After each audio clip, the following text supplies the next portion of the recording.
All right, welcome to week 1, lecture 2, where we will begin talking about the Atlantic slave trade. Now, at the end of our last lecture, I mentioned that one of the other biggest exchanges of this interaction between the two hemispheres was the exchange of people.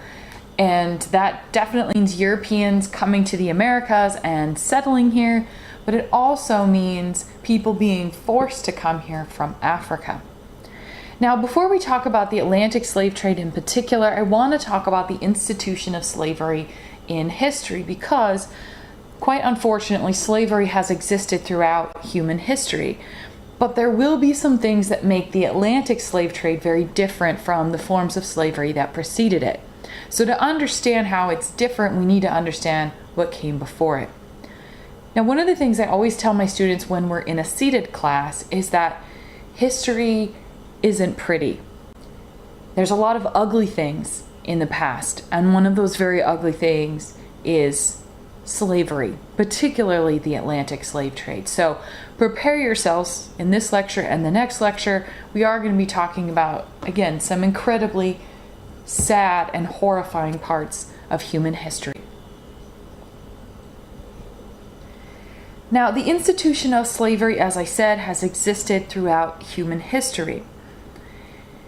And there are some common features, even though slavery has taken on different tones in different places throughout human history, there are some commonalities. The first common feature is that slavery fundamentally means that one human being is owned by another human being. The second common feature is that this slave provides labor for an owner, labor of some form. Now, that kind of labor can be very different, but it is some sort of labor for the owner for which they are never paid. The third common feature is that the slave has a low social position in society, usually at the very bottom. The fourth commonality is that a slave is acquired through either purchase, capture, or in some cases birth to another slave. And last commonality is that a slave is usually an outsider to the owner's community. So in some slave systems, that meant that the slave came from another region, was oftentimes captured in war, things like that. Now, one thing I should have said at the top, but I'll say it now, is that because we are in the United States, it is very easy to think about slavery from the American perspective. And that's very understandable, but in this class we're talking about world history, so we want to expand the way we're thinking about slavery a bit. Now, there are also some big differences in slavery. The first is that slave systems can be open or closed. Open slavery provides ways by which slaves can become free, sometimes through marriage, sometimes for a certain amount of work. Sometimes they can buy their own freedom. A closed slave system is where there's no real access to freedom. They can't work it off. They can't marry out of it. Their children oftentimes cannot get out of it. Second, there is a difference between a hereditary slave system and a single generation slave system. A hereditary system stipulates that the children of slaves will be slaves as well. This is a system that was present in the United States.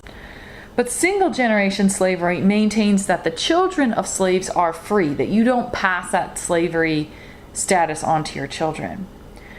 Hereditary slavery is usually in conjunction with a closed system, whereas oftentimes a single generation slavery system is in conjunction with an open system, if that makes sense.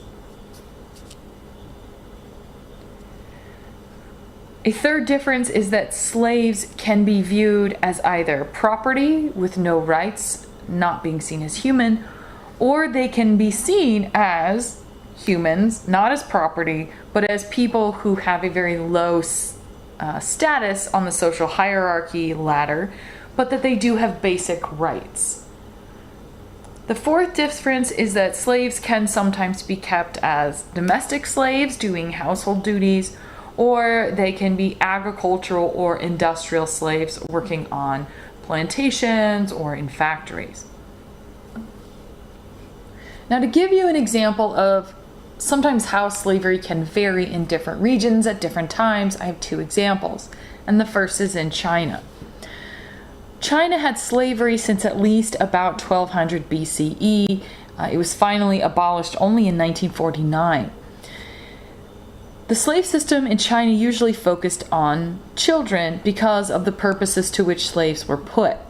In China, slaves were usually domestic servants, specifically if they were girls, but if they were boys, they could be designated to become the heir of the person who bought them. So this would be like if a family didn't have any male children, maybe they had a lot of property or money, but they wanted someone to inherit it, they might purchase a young boy to become the heir. So this person was a slave, but they also were going to become the heir of this family. Now, typically this system worked because people wanted young slaves so they could be trained carefully from an early age for the social polish that was going to be necessary for whatever occupation the family wanted. Even though the lives of Chinese slaves were sometimes better than what peasants had to face, if they weren't the designated heir, they did remain slaves all their lives, as would their children. Their rights were very limited, and they were oftentimes seen as property. Now, the next example is the Melanau of Borneo. Now, slavery existed here since before the 18th century, and it was mainly made up of people born into slavery and those who had sold themselves into it. Throughout human history, if you went into severe debt, you could sell yourself into slavery, sell your children or your wife in order to make up for your massive debts. But in this system, from the moment a person became a slave, they were on a track to become free through 7 complicated steps they had to perform. These included things like giving gifts at wedding, moving from domestic servitude to agricultural work, things like that.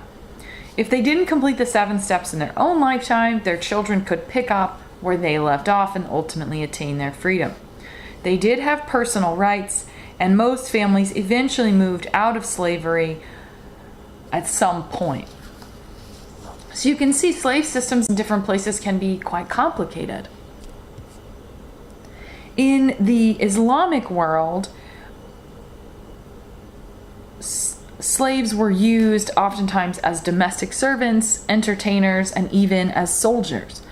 Slaves would not have had any legal rights. They were not allowed to give testimony in court, but Islamic law stipulated that slaves had to be treated with humanity, and the freeing of slaves was fairly common. Also, although the children of 2 slaves were considered also slaves, the children of 1 slave and 1 free person were considered free.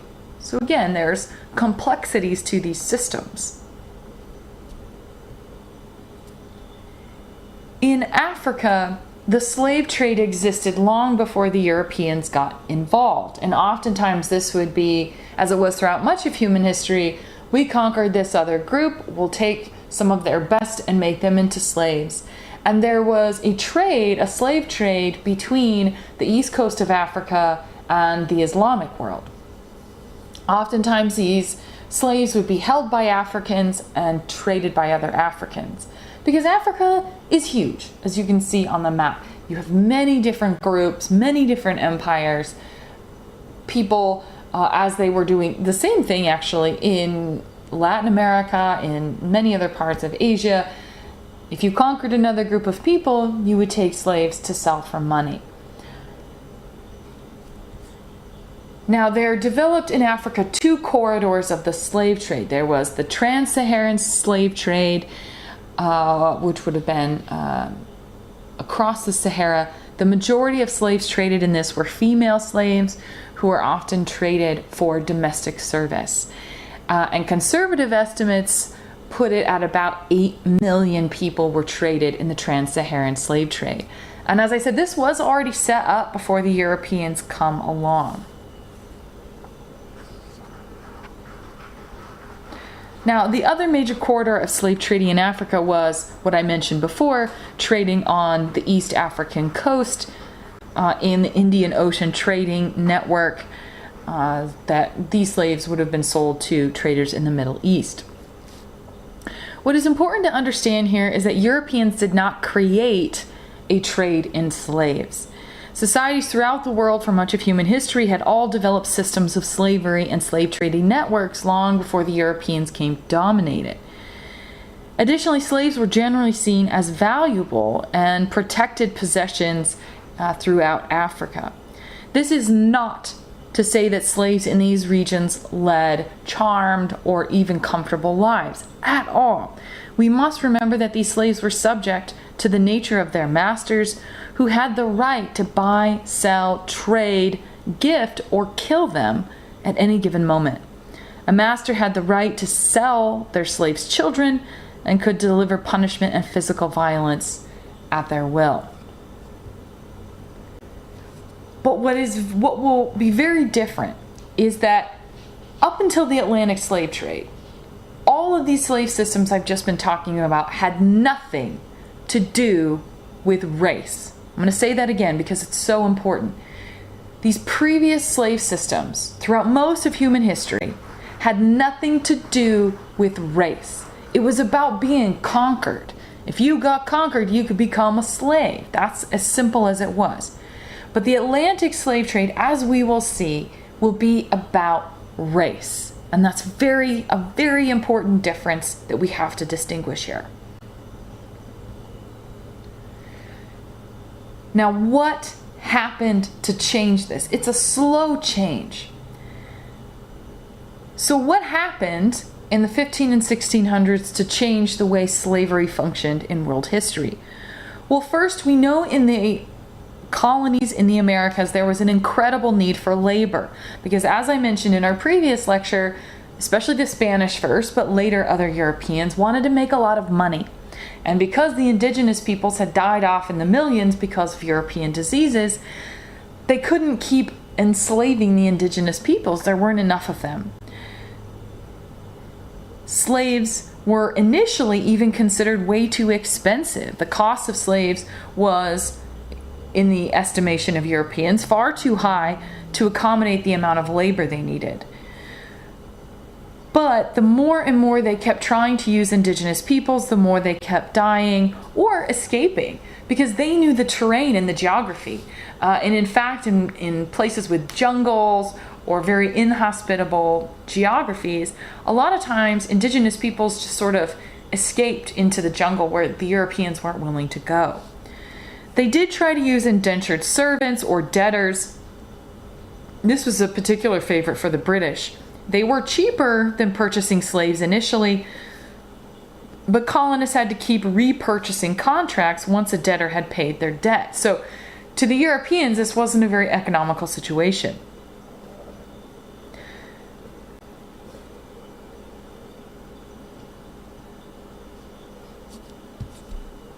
But what will begin to change the way Europeans see their labor problem is sugar. Sugar became known as the white gold. As I mentioned in our previous lecture, everybody wanted sugar. So the more sugar you could produce on a plantation for the least amount of cost, you could sell for a lot more and make a lot of money. Now, as I kind of mentioned before, in the United States, when we think of slavery, we usually think of slavery in the United States in the 13 colonies. But as we will see today, slaves were brought over, honestly, in higher numbers for sugar plantations in the Caribbean and in Brazil, more than they were brought to the United States. And the desire to make a lot of money off sugar means that Europeans are now more interested in getting involved in the slave trade system that already existed in Africa. And this will create the Atlantic slave trade, so called because the slaves came across the Atlantic Ocean to the Americas. And this will be the most brutal slave system in human history. By 1600, we already see about 30,000 African slaves in Brazil alone. By 1800, that number is up to 2 million. In total, between 12 and 16 million Africans will be forcefully transported to somewhere in the Americas. Now, most of those slaves are going to go to the Caribbean and to Brazil rather than the American South. The driving factor behind this slave trade, behind the forcible removal of millions of human beings, was profit. Again, due to sugar. Europeans want to make as much money as they can without paying their workers any money. And the slave system was the primary way they do that.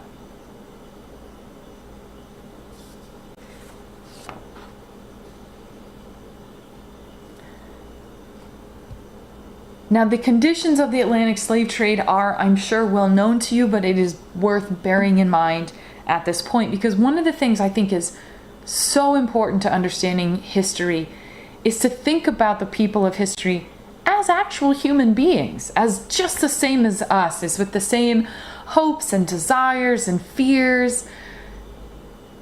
And that's why I like to really press this point home, is to think about that these were real human beings. Now, the first stage of the Atlantic slave trade was the capture of the slaves themselves and then their journey to the coast. Now, this first stage would have been done by African slave traders, not by Europeans. Europeans, as we'll see in our third lecture, weren't really allowed into the interior of Africa at this point because we have some big African empires that exist that don't allow the Europeans to do that. And because slavery already existed in Africa, this wasn't strange to African slave traders. This was simply another way to make money. So these people would have been captured from their homes, taken from their families, and then forced to march to the coast where they would then be shipped to the Americas. So imagine this, you're with your family, your village, your town is raided, you're snatched up, you're forced to march to the coast, and you know at this point you will never see your family or your home ever again. And imagine how heartbreaking that would have been. So then to the second part of the slave trade, you would have endured the Middle Passage, which was the sea voyage from the coast of Africa to your destination in the Americas.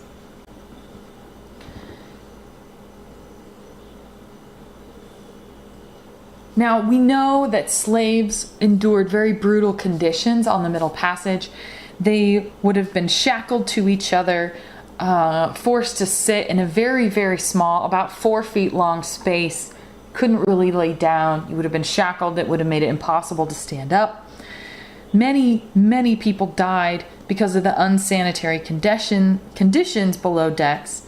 There would have been human waste everywhere because you wouldn't be allowed to use a sort of restroom facility, so disease would have spread very easily. The people on board were fed maize and water twice a day. They were whipped if they refused to eat. Sick or dying slaves were generally just thrown overboard and allowed to drown. If slaves attempted to commit suicide and jump off the side of the boat, they began to put nets up to prevent people from jumping off. There were many, many attempted revolts aboard the ships of people trying to avoid what they knew was an ultimately terrible destination. We know that mortality rates went down over time, but a significant number of people died on this passage.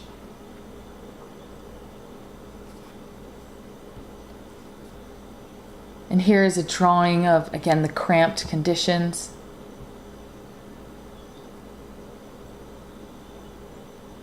And the third stage was arrival in the Americas, whether that was the Caribbean, Brazil, or the United States. Once they arrived, if they were still alive, they were taken to be sold, as you can see in the picture here, as I'm sure many of you know. Families, if they came as families, which was rare, would have been separated, and they would have been sold exactly the same as cattle. Until the 1700s, it was cheaper to buy a new slave than to take care of the slaves you already had. And that's especially true in Brazil.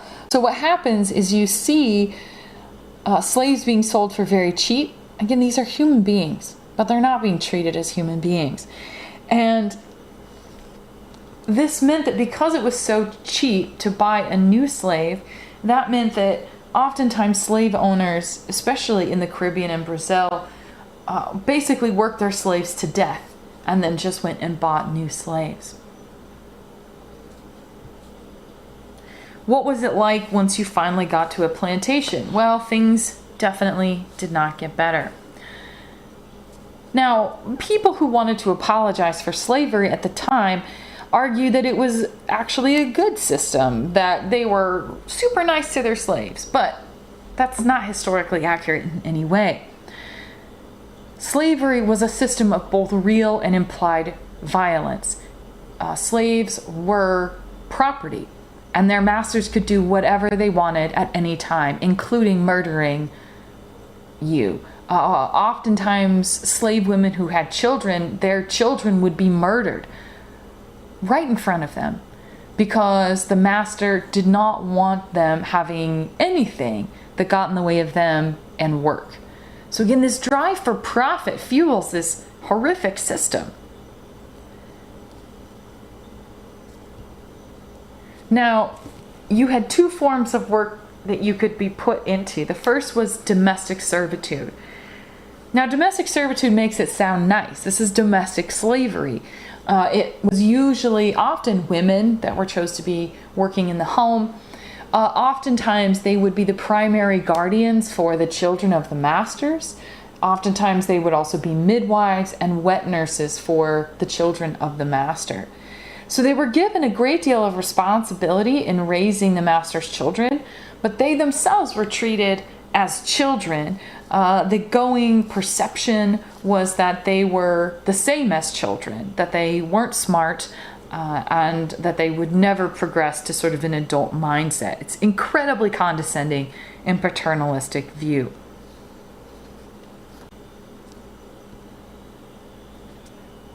The other option was agricultural work, so working in the fields, whether that be sugar plantation, cotton plantation, tobacco, etc. Field hands often led a much shorter life. Owners were constantly vigilant against the chance of a slave revolt and used violence to try to keep slaves from revolting. Overseers ran the work schedules and supervised punishments. Drivers kept slaves at work with long bullwhips. In the Carolinas, for example, owners spread tar on fence rails so that slaves attempting to run or jump over them would be marked for easy detection. Runaways were pursued with relentless determination by trackers with dogs, and once they were found, they were flogged, branded, maimed, or if they were male, even castrated when they were returned to their plantation. Now, given these conditions, you can see how slaves would try to push back when they could and how they could. They would constantly stage work slowdowns, feign illness, engage in sabotage of tools, or sometimes pretend to not understand what they were supposed to be doing. And these were really small ways of pushing back, but in this system of very real violence and potential death, it was sometimes the only thing they could do to push back for their own dignity. Despite the risks, runaways were very common, so much so that in the United States in the 1850s, enforcement of the Fugitive Slave Act was a prime factor in ultimately the Civil War. Despite the harsh punishment or threat of punishment, there were many slave revolts throughout all of the Americas, more than 250 over the 4 centuries of slavery in the Americas. And there will be one successful slave revolt in Haiti, the Haitian Revolution, that we'll talk about next week. Now, this forcible transport of people of Africa to the Americas leads to what's known as the African diaspora, or diaspora. You can say it however you like. But a diaspora is when a group of people live outside the area where they once lived or where their ancestors lived. This is usually used to refer to a large number of people. So you have the African diaspora, The Irish also are oftentimes referred to as the diaspora. For the African case, I mean, this is the dispersal of 12 to 16 million Africans who are forced out of Africa, not because they want to go, but because they are forced to do so. And this is the largest diaspora in human history of people being forced out of their home country into somewhere else. Now think about these people. These are people who are forced away from home. A lot of times they're on plantations with people who don't speak the same language, practice the same religion, or come from the same part of Africa as they do. This would have been incredibly lonely and disheartening and terrifying. Slave owners wanted to stamp out any kind of independent existence among their slaves, and oftentimes tried to force African slaves not to speak their languages, to use their African names, or to perform African music or African religions. Now, while that did happen to an extent, ultimately, try as they might, owners could not force these people to not be individuals. And they couldn't force them to not bring aspects of their way of life with them. Resistance was everywhere. And a lot of times you get slaves who would get together and they would find commonalities and practice religious services and really help each other retain their culture. And in the end, what this creates is a blending of African culture into the culture of where they were, creating whole new cultures, which is really, really fascinating, this way of holding on to your culture despite all the opposition in front of you. And here is, I think, a really helpful map of the African slave trade, and it shows you where these slaves are going. Again, if you are remotely on the west coast in Africa, you would have been brought to the Americas. As you can see, a lot of slaves go to Brazil, the Caribbean, and then to the United States.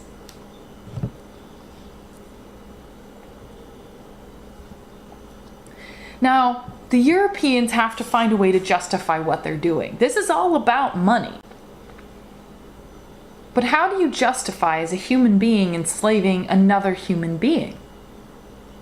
These Europeans consider themselves to be good Christians, whether they were Catholic, Lutheran, Presbyterian, etc. They considered themselves to be good Christians.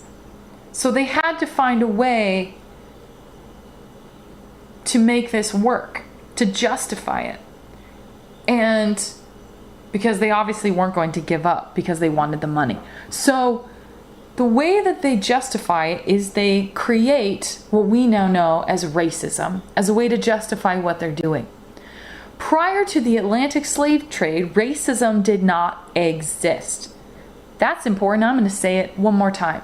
Prior to the Atlantic slave trade, racism did not exist.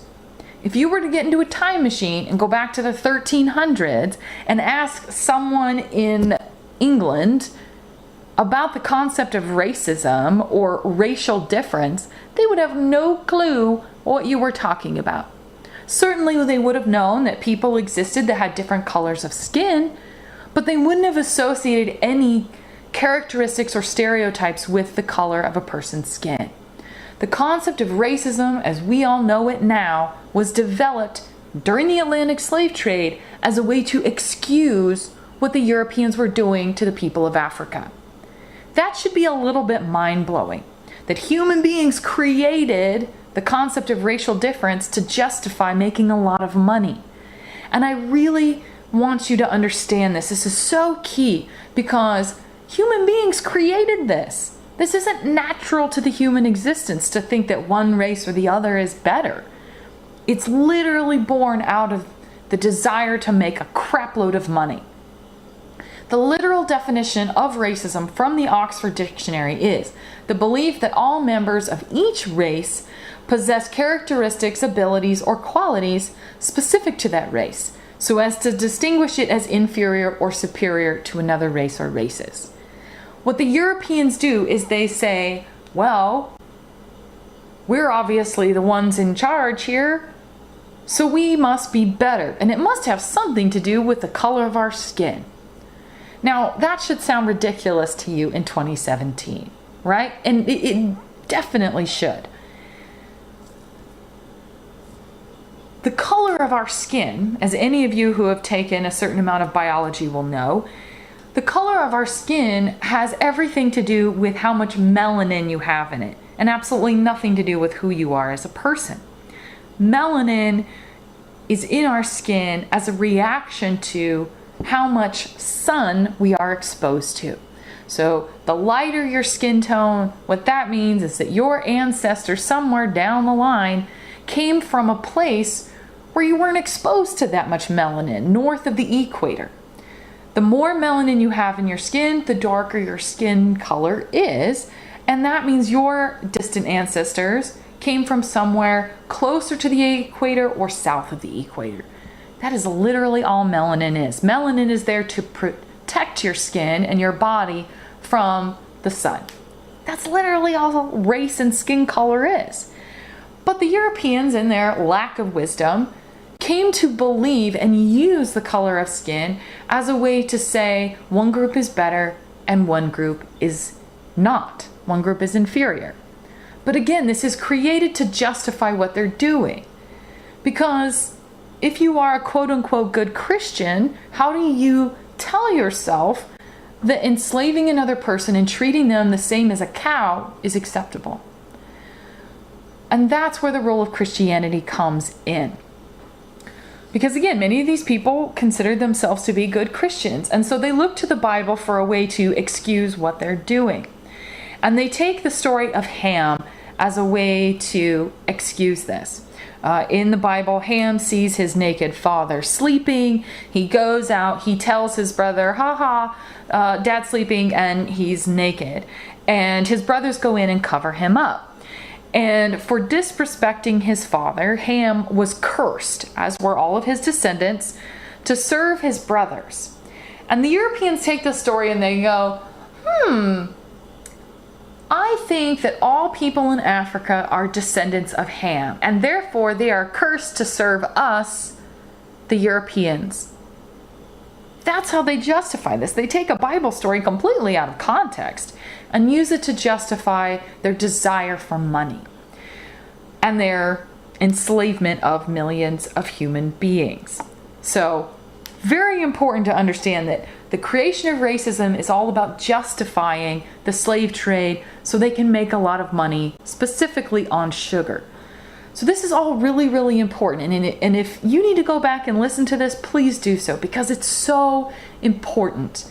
It's important to understanding racism as we know it today, but it's also important to understanding the readings you're doing with Inhuman Traffic, and also this is going to be integral to your papers. So again, if you need to come back to this, please do it. Super, super important. Now that will end this lecture. We will, in our next lecture, be discussing the African empires and how the slave trade impacted them, and then also the path to abolishing the slave trade.